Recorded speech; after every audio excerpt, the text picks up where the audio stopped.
Outpost Vega, 7 hung like a steel tumor against the vastness of the void, orbiting a nameless, toxic world that no one had cared about until strategic maps demanded its control.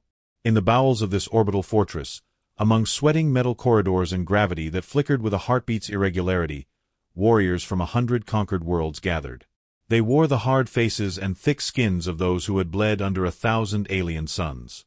And today, they watched her. Sergeant Kira McKenna stood alone on the firing range's cracked ferrocrete floor, cradling her long, matte black rifle like a prayer. Above her, a half-circle of hybrid soldiers leaned over railings and platforms, a shifting mass of armor, scales, and laughter. The sharp tang of ozone and machine oil filled the air, masking the underlying stench of disdain. "Look at the little Earth girl," one of the larger soldiers snorted, his exoskeletal jaw clicking as he spoke. "She'll fold the moment the jungle gets her." Another chimed in, thumping a clawed fist against the rail. "Maybe she's here to sing us lullabies when we're bleeding out." Laughter rippled through the crowd, cruel and dismissive. Kira didn't flinch. She adjusted her stance slightly, tucking her shoulder against the rifle stock, her face a mask of impassive calm. Let them talk. Words were wind. A bullet was a promise. From the shadows at the far end of the range, a figure approached. Captain Droth Valen, an officer whose lineage mingled predatory avian DNA with something crueler still. His black-feathered cloak swept behind him, talons clicking softly on the deck. His golden eyes fixed on Kira with a mix of amusement and contempt. "You wish to prove yourself, Terran?" His voice was smooth, almost lazy, but a razor's edge lurked beneath it. "You are not among your fragile kind now. Here, we do not award medals for participation." She met his gaze without blinking. "Permission to demonstrate, sir." Murmurs flared along the rafters. It was one thing to be mocked, it was another to throw it back, unflinching. Valen gestured lazily toward a rack of drones standing dormant at the range's edge. "Activate the gauntlet. If the human wants to dance, let her dance." A low murmur of approval rolled through the spectators. The gauntlet was a live-fire test, a brutal sequence of shifting targets, environmental hazards, and simulated hostiles. Designed to expose hesitation, panic, weakness. No one passed cleanly. Most were bloodied before the end. A tech officer slammed a palm against the activation console. Instantly, the range shifted, walls pivoted, floors opened, and a bone-deep hum filled the air. Kira checked the bolt on her rifle, sighted downrange, and waited for the first drone to lift. It came without warning, a black sphere erupting from the ground, zigzagging through the air at 90 kilometers an hour. Kira exhaled and squeezed. The shot cracked through the recycled air, the round punching through the drone's sensor core.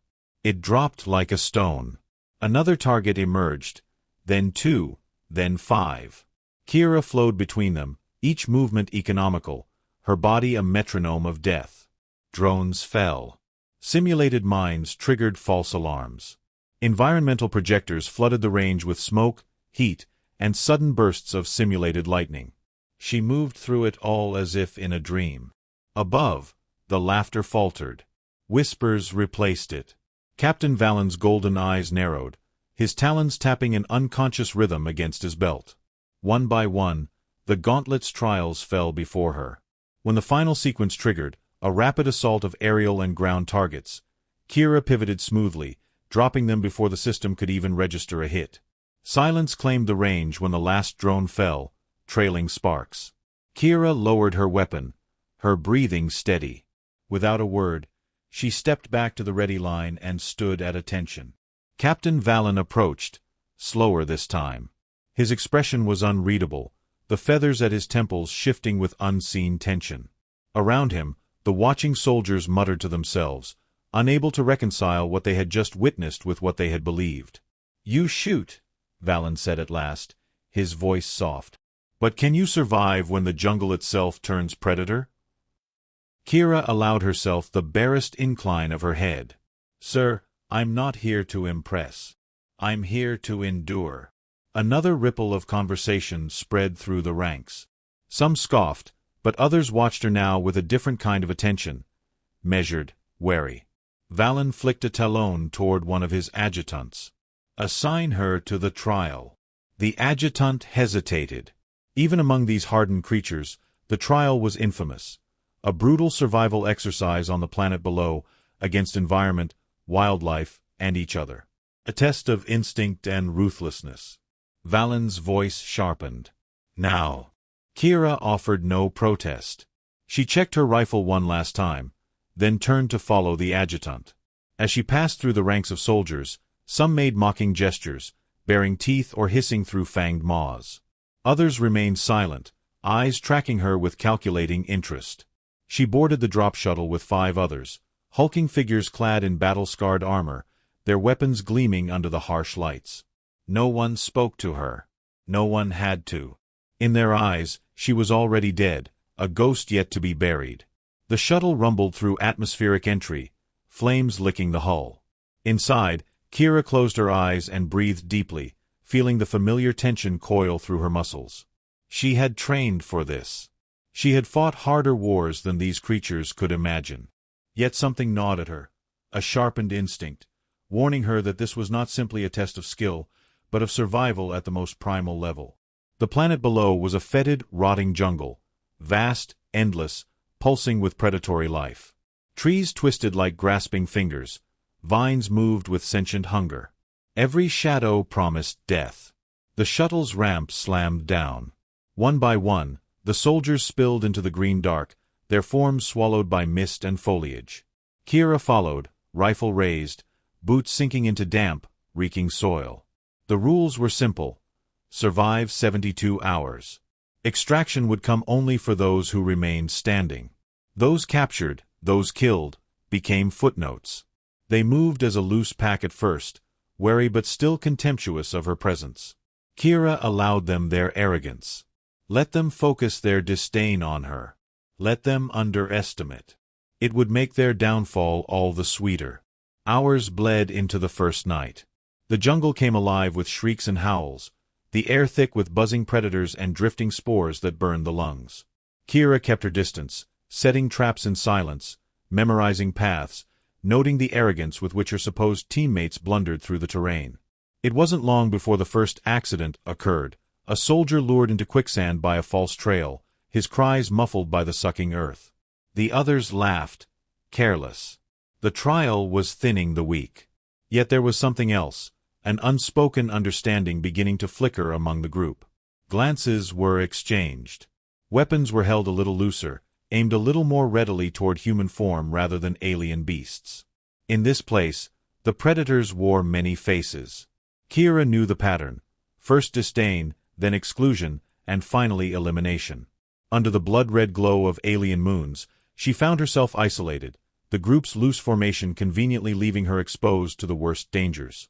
She caught a glimpse of a clawed hand pushing a tracker beacon toward her pack during a rest break. She said nothing. When one soldier accidentally triggered a territorial beast into a frenzy, it was toward Kira that the creature was directed. She did not panic. She did not run. She killed the beast cleanly, one shot between glittering compound eyes, and left its carcass to rot in the steaming mud. The group watched her from a distance, disappointed she had survived, their amusement turning into something sour and unfinished. By the second night, the jungle's toll was evident. Of the original 6, 2 had fallen to the environment. 1 disappeared without a trace. Only 3 others remained besides Kira, and of those, at least 2 had murder in their eyes. As she crouched beneath the vast buttress roots of an alien tree, rifle across her knees, Kira allowed herself a thin smile. They had underestimated her. They had mistaken restraint for weakness. They would not make that mistake again. She would show them the truth. Not through speeches, not through appeals to honor or solidarity. Through blood. A low growl rumbled in the distance, and the ground beneath her boots trembled with some enormous unseen motion. Kira shifted, adjusting her position, her senses tuned to every twitch of leaf and whisper of wind. Her time as prey was over. From now on, the hunt would be hers. And when the extraction beacon finally blinked 3 days from now, there would be no doubt left in any survivor's mind about who the real predator of Outpost Vega 7 had been. The jungle breathed in the dark, an endless symphony of unseen creatures hissing, growling, whispering in languages older than any civilization. Trees towered like skeletal gods, their trunks twisting skyward before exploding into tangled canopies that devoured the starlight. The mist hung thick, suffocating sound, warping light, turning every shadow into something watching. Kira McKenna moved through it like a whisper, every step deliberate, her rifle cradled against her chest. Behind her, the survivors of the drop scattered like insects, each man for himself. There would be no camaraderie here. No trust. Only the sharp edge of survival. The trial wasn't about endurance alone. It was a crucible meant to burn away the weak, the slow, and the sentimental. Kira had no intention of being counted among the ashes. She moved uphill, angling toward a ridge that overlooked a stretch of the jungle choked with ferns and phosphorescent fungi. Height was vision. Vision was life. Her boots sank into the loam, roots grasping like skeletal fingers. She ignored the sucking pull and pressed forward, heart beating a steady, disciplined rhythm against her ribs. Somewhere to her left, a guttural scream cut through the night. It was short, sharp, final. No blaster fire followed. Whatever had claimed that soldier needed no weapons. Kira tightened her grip on her rifle and continued climbing. At the crest of the ridge, she found what she needed, a fallen tree, massive and hollowed by some ancient rot. It offered shelter, a firing position, and concealment. She slipped inside, nestling against the rough bark, and peeled back the edge of her glove to activate her wrist scanner. The device flickered uncertainly, struggling against the interference saturating the atmosphere, but she coaxed a faint signal from it, for moving targets, spaced irregularly. 3 familiar signatures. 1 unknown. She watched and waited. Patience was a sniper's ally, more reliable than any ally made of flesh and bone. The wind shifted, carrying the reek of ozone, damp earth, and blood. Somewhere in the distance, a branch snapped under a heavy footfall. Kira's mouth tightened. They were coming for her. It had been inevitable. They might have mocked her on the range, but here in the jungle, they understood the stakes. To rise, someone had to fall. Preferably the outsider. A shadow flickered through the underbrush, too large to be an animal, too cautious to be anything but sentient. Kira brought her rifle to bear, tracking the movement without breathing. The figure moved closer, pausing behind a thick clump of vines. His armor glinted, dark green plating smeared with mud. A veteran of a dozen campaigns, he moved with lethal caution. But not enough. Kira adjusted her aim by a fraction of a degree and squeezed the trigger. The silenced round hissed through the air and struck home, punching through the weak spot at the base of the alien's skull. He crumpled without a sound, a puppet whose strings had been severed. She waited. 5 seconds. 10. No alarms, no shouts. Good. She crawled forward, melting into the foliage, her body low and fluid. There was no time to linger. The first kill was clean, but it would not go unnoticed for long. In squads like these, bonds were thin but expectations were rigid. They would come to investigate, and when they found the body, the hunt would escalate from sport to blood feud. Kira smiled grimly to herself. Let them. She circled around the corpse's position, setting a series of traps in her wake. Tripwires fashioned from vine fibers, pressure mines buried under the mud, improvised spikes carefully hidden under shallow layers of leaf litter. Primitive tools for a primitive war. Perfect. As she worked, her mind catalogued the faces she had seen on the shuttle. Varus, the brute with silver-tusked jaws and a preference for heavy weapons. Nyrek, the slender one with multifaceted eyes who thought speed could substitute for strategy. And Tarsik, the brute who had laughed the loudest at the range. 3 predators, all expecting easy prey. They would learn. Hours bled together, marked only by the shifting color of the mist as twin moons rose and fell behind the clouds. Kira slept in stolen moments, back against stone, rifle always within arm's reach. Dreams did not come. Only the memory of laughter, sharp and dismissive, and the steady, patient beat of her heart waiting for the chance to answer. It came on the second night. She spotted Varus first, his massive form lumbering through the ferns, his breath steaming in the cool air. He moved cautiously but arrogantly, scanning for threats at eye level, blind to the dangers at his feet. Kira watched him step over the tripwire she had woven from translucent vine, oblivious. Then his boot compressed the pressure plate hidden beneath the soil. The explosion was sharp but controlled, designed to maim rather than kill. Varus's howl tore through the jungle, a sound of rage and disbelief. He stumbled, one leg shredded below the knee, spraying arterial blood.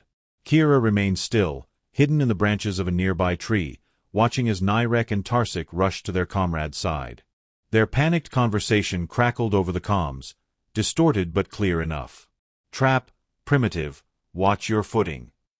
Who did this? Where is she? She's hunting us." Nyrek's voice was high, strained. Tarsik's was lower, thick with anger. "We end this now." Kira tracked their movements as they dragged Varus behind cover. She could have finished them there. 3 clean shots, 3 dead bodies. But there was something more valuable than quick kills. Fear. Fear would erode their trust, slow their movements, cloud their instincts. So she waited, letting them think they were safe, letting them plan. That night, as they tried to sleep, Kira struck again, not with bullets, but with sound. She slipped through their perimeter like a shadow, scattering rocks against trees, triggering motion alarms without crossing their lines. She planted evidence of imaginary predators, baiting the wildlife to their position. By dawn, the 3 survivors were wrecks. Bloodshot eyes, twitching hands, silent accusations exchanged in glances. Varus was barely conscious, the crude field dressing on his legs soaked through. Kira perched above them in the thick vines, sipping harvested rainwater, utterly silent. She studied their exhaustion, their growing suspicion of each other, the fraying edges of discipline. They would crack soon. And when they did, she would be ready. The opportunity came faster than expected. Nyrek broke first, his nerves snapping like dry twigs. He accused Tarsik of betrayal, of cowardice. His blaster came up, shaking in his hand, and Tarsik responded with a roar, slamming him into a tree hard enough to splinter bark. Kira exhaled, lined up her shot, and squeezed. The round took Tarsik behind the ear just as he reared back to strike Nyrek again. He dropped instantly, dead before he hit the ground. Nyrek screamed, scrambling away from the corpse, his voice rising to a frantic pitch. He fired wildly into the jungle, energy bolts sizzling through the mist. Kira let him waste his ammunition. Let him advertise his position to every hungry predator within a kilometer. When he finally collapsed, sobbing, exhausted, Kira descended from the trees, silent as the mist itself. She approached the wreckage of their camp, rifle raised, eyes sharp. Nyrek looked up at her, his multifaceted eyes wide with terror. He dropped his weapon, raising clawed hands in supplication. Please," he stammered. "Mercy." Kira considered him. This was not the arena of treaties and diplomats. This was the jungle, where weakness invited extinction. She squeezed the trigger. Nyrek's body jerked once and lay still. The jungle swallowed the echo of the shot without ceremony. Kira moved methodically through the camp, retrieving what supplies she could salvage: rations, water packs, spare ammunition. She left the corpses where they lay, stripped of valuables, a warning to any others who might come looking. By the time the second sun rose, painting the sky in furious shades of orange and violet, she was alone again. Alone, but not hunted. The balance had shifted. She was the hunter now. As she moved deeper into the jungle, seeking higher ground and a new vantage point, she allowed herself a small moment of grim satisfaction. They had thought her soft. They had thought her an outsider, an intruder into their brutal world. Now, she was the embodiment of its laws. Survival. Predation. Victory. She paused at the crest of a rocky outcrop, scanning the jungle below. The scanner on her wrist flickered again, this time showing only a single moving signature on the edge of detection. Another survivor. Another hunt. Kira adjusted her rifle, feeling its comforting weight, and set off into the mist, her silhouette swallowed by the endless green. The trial was not over. And neither was the lesson she intended to teach. The jungle had tasted blood, and it hungered for more. Kira moved through the tangled vegetation with the ease of a phantom, leaving no trace, no sound. The mist clung to her skin like a second layer, hiding her from eyes both human and alien. Her heart beat slow and steady, a metronome of discipline honed through years of training and hardened by the merciless landscape that now became her crucible. Ahead of her, the lone survivor stumbled through the undergrowth. His armor, once polished and proud, was now scuffed and smeared with mud and blood. His breathing rasped in the stillness, a ragged counterpoint to the distant calls of unseen creatures. His name, according to the scrambled transmission she had intercepted, was Huron, a decorated veteran of a dozen planetary conflicts, a soldier who had never known defeat until now. Kira watched him from a perch high in the tangled limbs of an ancient tree, her rifle cradled loosely in her arms. She could have ended him then, a single shot between the shoulder plates.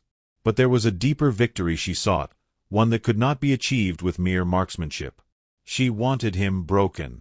Huron blundered into a clearing, his weapon held low, his eyes scanning the tree-line with increasing desperation. He knew he was being hunted. The knowledge gnawed at him, stripped away the armor of arrogance that had shielded him when the trial began. His movements grew erratic, reckless. Fear clouded his judgment. That was the first step. Kira withdrew silently, moving to the edge of the clearing. She retrieved a small device from a pouch at her hip, a sonic emitter scavenged from the corpse of another hunter. She calibrated it carefully, setting the frequency just high enough to trigger the predatory instincts of the local fauna. Then she activated it and left it nestled in the roots of a gnarled tree. Within minutes, the jungle awoke. Snarls, growls, and the thundering footfalls of unseen beasts filled the air. Huron spun in place, eyes wide, his blaster snapping up at every flicker of motion. He fired wildly into the shadows, wasting precious energy cells with every panicked shot. Kira observed from a distance, her mouth a hard line. Panic made men careless. It made them loud. It made them easy to kill. But she wasn't finished yet. She moved ahead of him, setting traps along the only clear path of retreat. Pitfalls concealed under blankets of foliage, lines of sharpened stakes soaked in paralytic resin. She crafted a gauntlet not meant to kill outright but to exhaust, to terrify, to grind him down until he was nothing but a hollow shell begging for an end. Hours passed. The second sun dipped below the horizon, casting the jungle into a deep, unnatural twilight. Bioluminescent plants pulsed with sickly green light, throwing monstrous shadows across the tangled ground. Kira stalked Huron relentlessly, her presence never seen but always felt. Every few minutes, she triggered another sonic emitter, or snapped a branch just within his hearing, or sent a rock tumbling through the brush. Each time, Huron reacted with mounting hysteria, firing indiscriminately, screaming curses into the empty night. The once proud warrior was unraveling. Kira's mind flashed back to the beginning of the trial, to the jeers, the whispered bets against her, the mocking laughter when she had been handed a rifle instead of a place behind the defensive lines. She had endured their scorn in silence, knowing that the jungle would be her answer. It was answering now, in the growing madness of her prey. At last, Huron fled blindly through the traps she had prepared. The first pit swallowed him almost entirely, leaving him dangling by one arm on the brittle edge. He pulled himself free with a desperate roar, only to stumble into a snare that yanked his blaster from his hands. Disarmed and bleeding, he crashed onward, never stopping, never thinking. Kira shadowed him easily, her footsteps silent, her breaths shallow and controlled. She could smell his fear now, a sharp, acrid scent that clung to him like a miasma. In a small hollow surrounded by twisted trees, Huron collapsed. He pressed his back against a boulder, his chest heaving, his eyes darting frantically over the shadows. He was trapped and he knew it. Kira approached slowly, keeping to the darkness, her rifle trained on him. Huron's head jerked up at the faint crunch of her boot against the loose soil. His mouth worked soundlessly, his hands scrabbling for a weapon he no longer possessed. He looked more animal than soldier now, a creature driven to the edge of its sanity. She stepped into the light. Recognition flared in his eyes, a flicker of shocked disbelief quickly swallowed by terror. He opened his mouth to plead, but she raised one gloved hand, palm out, silencing him. "I could kill you now," she said, her voice low, almost conversational. "But that would be mercy you don't deserve." Huron whimpered, pressing back against the stone as if he could melt into it. "You mocked me," Kira continued, moving closer. "Laughed." You thought I was prey. That I didn't belong. She crouched in front of him, the barrel of her rifle mere inches from his face. Look around you. Listen. Tell me who doesn't belong. Euron's eyes filled with tears. His hands trembled. She stared at him a moment longer, then stood and turned away, vanishing into the jungle. Let him live with his defeat. Let him carry the story of his humiliation back to whatever remained of the galactic forces waiting beyond this cursed world. Her vengeance was complete. But her mission was not. The trial's true challenge remained ahead. Higher up the mountains, in a fortress carved into the stone, the elite commanders waited. Watching. Judging. It was they who had orchestrated this madness, who had unleashed the predators and pitted the strong against each other. They sought only the fiercest survivors for their ranks, soldiers who would shape the future wars of the galaxy. Kira intended to show them what true survival looked like. She moved swiftly now, navigating by the position of the moons and the ancient instincts honed in her homeland's frozen forests. The jungle thinned as she ascended, giving way to craggy ridges and bare stone outcroppings. Cold wind bit at her exposed skin, carrying with it the promise of further hardship. She welcomed it. The mountain's upper reaches were not empty. As she crested a low rise, she caught sight of a patrol moving through the rocky terrain below, armored figures marching in disciplined formation, their weapons scanning every direction. They were not fellow candidates. They were enforcers, placed to prevent any unworthy from reaching the summit. Kira watched them through her scope, analyzing their patterns, noting the gaps in their coverage. They were confident, but not invincible. Confidence was a weapon she knew how to turn against its wielder. She waited until the patrol was nearly past, then triggered a flare from a discarded belt launcher she had scavenged. The bright green burst shot skyward, illuminating the mountainside in harsh light. The enforcers reacted immediately, tightening formation, focusing their attention away from Kira's position. While they searched for an attacker who wasn't there, she slipped past them, using the broken terrain to conceal her movements. Each step brought her closer to the fortress, to the architects of this brutal trial. Closer to the heart of the beast. At the edge of the final ridge, she paused, crouching low behind a jagged boulder. Before her loomed the entrance to the fortress, a massive gate set into the living rock, guarded by automated turrets and squads of heavily armed sentries. No easy path forward. Kira's mind worked rapidly, cataloging every detail, every weakness. She could not fight her way through sheer force. She needed another way. Her gaze drifted to the ventilation shafts cut into the cliffside above the gate. Small, narrow, but accessible to someone with the will to try. She would climb. She secured her rifle across her back, drew her climbing spikes, and began the ascent. Each movement had to be deliberate, controlled. One slip would send her plummeting to her death or worse, announce her presence to the entire garrison.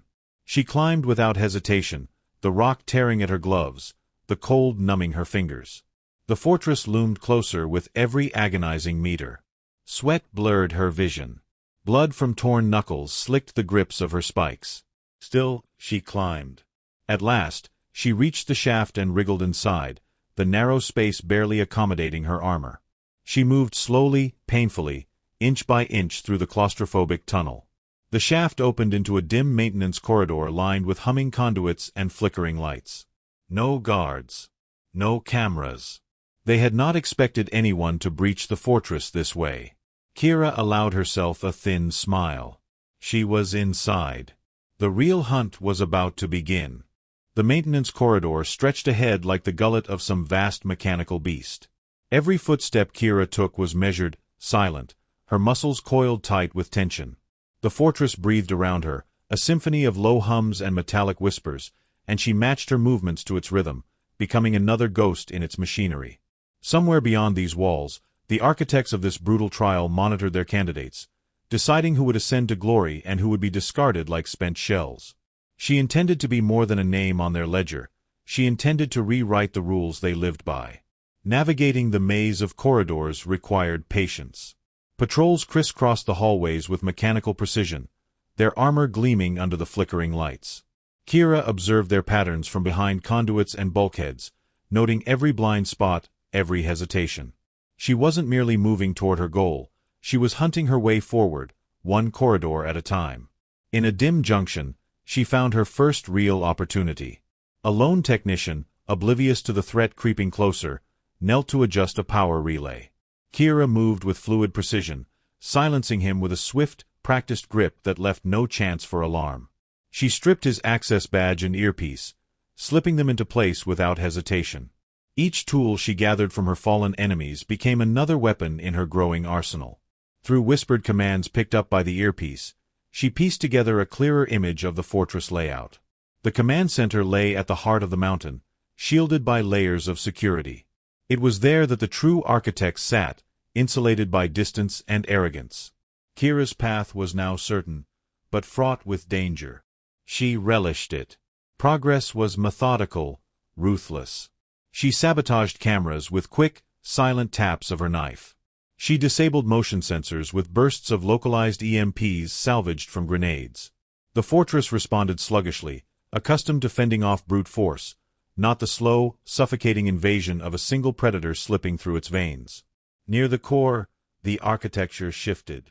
The industrial brutality of the maintenance areas gave way to polished floors and gilded walls, decorated with banners that sang of conquest and glory. Here, the elite lived and judged, oblivious to the ruin creeping toward them. Kira passed through a gallery where statues of ancient warriors loomed, their stony gazes cold and blind. She paused only once, standing before the effigy of a figure she recognized from the history briefings, Admiral Vrex, first conqueror of the Rim colonies. His likeness sneered down at her, captured forever in the moment of triumph. Kira stared back, unblinking, a silent vow forming in her mind. She would not be remembered as a statue, a frozen relic of a system that devoured its own. She would be remembered for burning it down. At the final checkpoint before the command center, her path met real resistance. An honor guard of 6 enforcers blocked the reinforced doors, their faces impassive behind mirrored visors. These were not the arrogant hunters of the jungle but hardened veterans chosen for their loyalty and lethality. A direct assault would be suicide. Kira melted back into the shadows, considering. The air ducts here were too small for passage. Explosives would bring reinforcements swarming. She needed a diversion sharp enough to crack their formation without razing the entire fortress. Inspiration struck like lightning. Retracing her steps to the gallery, she triggered a security breach by shattering one of the statues with a focused charge. Sirens howled instantly, and through her stolen earpiece, she heard the scrambled confusion of the guards. Protocol demanded they investigate all breaches with overwhelming force, especially this close to the command center. As expected, 4 of the 6 enforcers broke away, racing toward the gallery. The remaining 2 stayed behind, more cautious but now isolated. Kira struck with merciless efficiency. She closed the distance in a blur, her rifle slamming into the first guard's throat, crushing his windpipe before he could cry out. She pivoted smoothly, driving a combat knife under the second guard's armplate, puncturing his heart. Both fell in eerie synchrony, collapsing like puppets with their strings cut. The reinforced doors loomed before her now, silent and waiting. Using the dead guard's credentials, she accessed the biometric scanner. A mechanical hiss filled the air as the doors parted, revealing the sanctum of her enemies. Inside, a sprawling command chamber glittered with holographic displays and streams of tactical data. At the center stood a raised dais where 3 figures in ornate uniforms presided. They turned as one when Kira entered, their expressions shifting from confusion to alarm to cold fury. Security systems whirred to life. Turrets dropped from the ceiling, targeting lasers painting her armor with dots of crimson death. The senior officer, a grizzled man with a deep scar carving across his brow, barked a command. "Drop your weapon. Now." Kira obeyed. She let the rifle clatter to the ground. And from her belt, she drew the stolen EMP grenade, thumbing it to maximum charge. She tossed it into the air and dropped to the ground an instant before it detonated with a sharp, crackling burst. The turrets sagged lifelessly. The room plunged into chaos as displays flickered and died, communications severed in a heartbeat. Before the officers could react, Kira was moving. She lunged across the floor, tackling the nearest one, a woman with silver hair and razor-edged metals.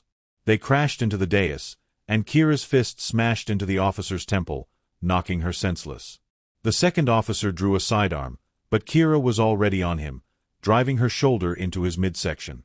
He fired wildly, shots scorching the air above her head.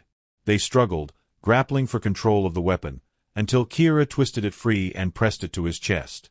One shot. Final. The third officer, the scarred leader, backed away slowly, hands raised in placation. "We can make a deal," he rasped, voice low and urgent. "You've proven yourself. You've won. Name your price." Kira stared at him, the weapon steady in her hand.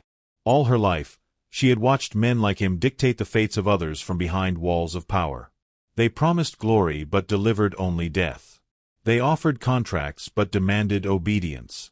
Now he offered mercy, thinking it a currency she valued. She stepped closer until the muzzle touched his forehead. "I'm not here for deals," she said. And she pulled the trigger. Silence fell. Kira stood alone amidst the wreckage, heart hammering, blood staining her gloves. She was not a candidate anymore. She was not a pawn to be judged or discarded. She had seized victory on her own terms. The fortress control systems flickered as auxiliary power returned, emergency lights bathing the room in a stark red glow. Kira moved quickly, accessing the central console. With deft fingers, she uploaded the proof she had gathered, videos of the trial's brutality, the exploitation of the candidates, the callous disregard for any life deemed expendable. She broadcast it all. To the waiting fleets above the planet. To the colonies. To every listening ear across the fractured systems of the galaxy. The truth would be the blade that severed the architects from their thrones. As the first panicked transmissions crackled through the console, she retrieved her rifle and slung it across her back. Alarms howled in earnest now, and boots thundered down distant hallways. Reinforcements would come. They would find their leaders dead and their sins exposed. They would find her gone. Kira slipped away through the maintenance tunnels, a phantom once more. She emerged into the chill mountain air under a sky smeared with the colors of a dying day. Dropships buzzed above like angry wasps, scanning, searching. But the jungle called to her, and she answered. She moved downhill with the confidence of a predator who knew the terrain, who had mastered the hunt. The fortress faded behind her, a crumbling monument to arrogance and cruelty. Ahead lay uncertainty, pursuit, no doubt. A bounty on her head. New wars ignited by the revelations she had unleashed. Kira smiled grimly. Let them come. She had faced the worst they could offer and turned it into ruin. She was no longer just a sniper from a cold, forgotten world. She was a predator who had torn down the masters themselves. And she was just getting started.